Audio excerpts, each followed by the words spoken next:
Hello, Federal viewers. Welcome to a chat with senior journalist and political analyst Mr. A.S. Panneerselvan. This chat is all about the target fixed by actor turned politician TVK leader Vijay, who wants to enroll close to 2 crore members into his party. So let's talk to Mr. Panneerselvan about how this will work on ground. Hello, sir. Welcome to the show. Welcome. Sir, actor turned politician Vijay, he said 2 crore members would be enrolled in his party ahead of this 2026 assembly elections. Recently, DMK leader Stalin also launched a membership drive over Tamil Nadu. He wants to enroll new cadres close to 2 crore into his party. Today, ADMK General Secretary Edappadi Panneerselvan also started the membership drive. So, what is this 2 crore target? Why it is essential for all the political parties, especially how will help Vijay's TVK? Thing is, everybody would like to have plus 30% mark to form the government in a multi-cornered contest. If it is going to be a multi-cornered contest in Tamil Nadu, which we all expect it to be, then you need to cross 30% mark to form the government. If you want to cross the 30% mark, your target is generally 1/3 of the population or 1/4 of the population. The assumption is that Tamil Nadu's electorate is about 6 crore and Tamil Nadu's population is about 8 crores. Therefore, the voting public is about 6 crore. And the moment you take the target of 2 crores, it is that magical idea of 30% of votes towards you. That's the reason they all keep harping about that. But the question is, how many parties actually double their membership over a period of time? How many parties increase by 10%? How many parties have lost their membership? Actually, with two parties, the loss of membership is very, very clear. One is MDMK and another one is Tamil Nadu Congress. Tamil Nadu Congress of 1996 to Tamil Nadu Congress of 2025, we can actually trace the decline. And tracing the decline is easy in politics. Tracing the growth becomes extremely difficult because you are going to give out numbers on a district wide arrangement, and there is no mechanism to see whether the same person is member of multiple political parties. Okay, I understand, sir. Therefore, if I am going to give an incentive for you to join my party, other parties also going to give an incentive to join their party.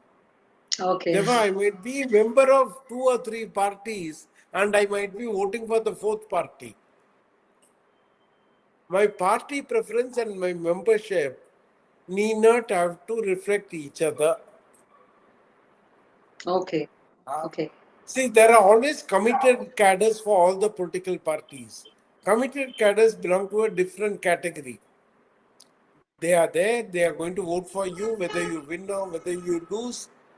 And that's the reason you get a solidity as a political force. But outside these, all these numbers are aimed at helping the party cadres to gear up in their work and to widen the spheres. okay. In this entire thing, political parties get two lessons. One is from which party cadres are moving away, and from which party towards which cadres are moving in. Fine, sir, If I fine, sir. knew, yeah, Thanks for explaining. Sir, I want to go further into Vijay's targets and his promises. In one of his statements, he has firmly ruled out any alliance with BJP. He said in his statement, he says, not publicly or even behind closed doors. How significant is this statement? What is the message he wants to convey to his cadres and the voters, especially? the idea is he had said it in its opening meeting, and he wants to reiterate it to seem as a credible person. But what we have seen in Tamil Nadu, all these third alternative finally end up with A or B, that is DMK or ADMK. In 70s, it was seen as Rajaji Kamaraj's third front, the Grand Alliance. Grand Alliance lost badly, and ADMK emerged as a other pole, and DMK as one pole, and that is the politics of Tamil Nadu. Then we saw Mupanar-led Congress speaking about the third pole again in 77. Didn't go anywhere. Finally become a electoral alliance partner or oscillating between Congress and DMK. Then in 93, when DMK split and Vaiko started his MDMK, he was seen as a third pole. But the third pole from 1988 has been oscillating between DMK and AADMK. BJP was supposed to be the party of difference. Now it has become a party of whoever is going to give them more seats. Okay. They were Fine, sir. given and even the DMDK, which emerged as the third force, finally cut a deal with one of the parties to form an alliance. Given this background, I don't think it's so easy to break the DMK, ADMK hold on Tamil Nadu's politics. The best example happens to be 2016 assembly election. In 2016, barring DMK and ADMK, nobody won any seats because there was a Makkal Needhi Mayam or whatever it is, Kamal the third Hassan's. front. No, this is not Kamal Hassan's. CPM, CPI, VCK, all of them formed the alliance.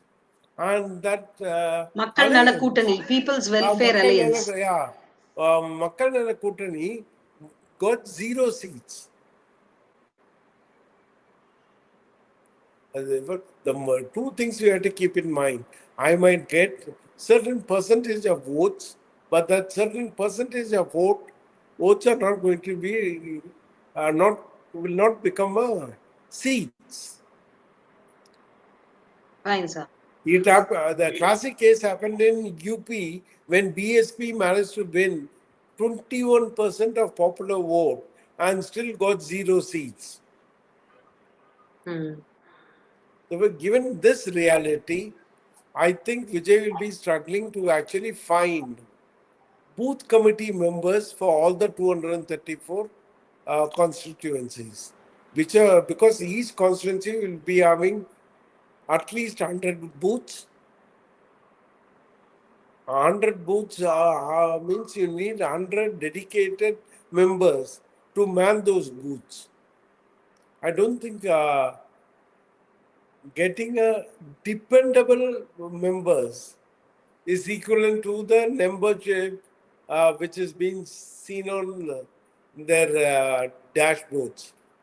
We had a political party which said that join a party by giving a missed call.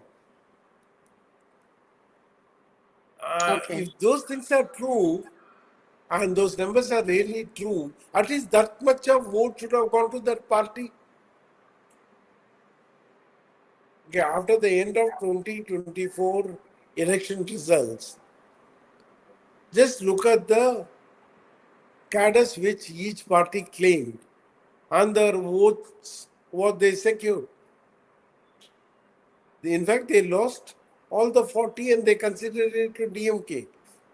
Therefore, I take all these claims by political parties with a pinch of salt because that is not aimed for the public, that's aimed for the cadres to to enthuse work the with cadres. that amount of enthusiasm.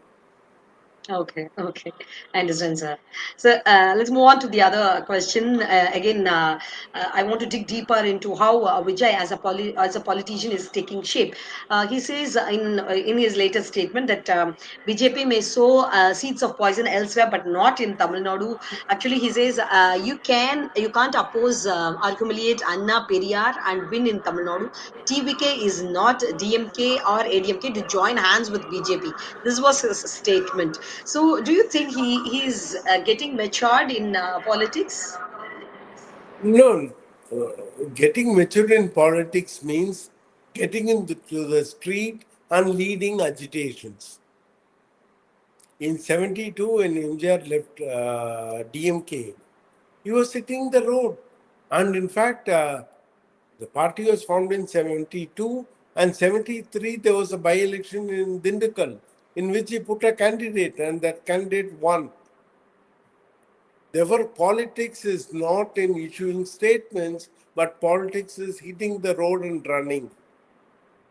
You are not hitting the road and running in any of the cases. Even the few cases which he has explicitly taken, like the Parandur airport expansion plan. Where are you? Where are you eating and running? Where are you with the people?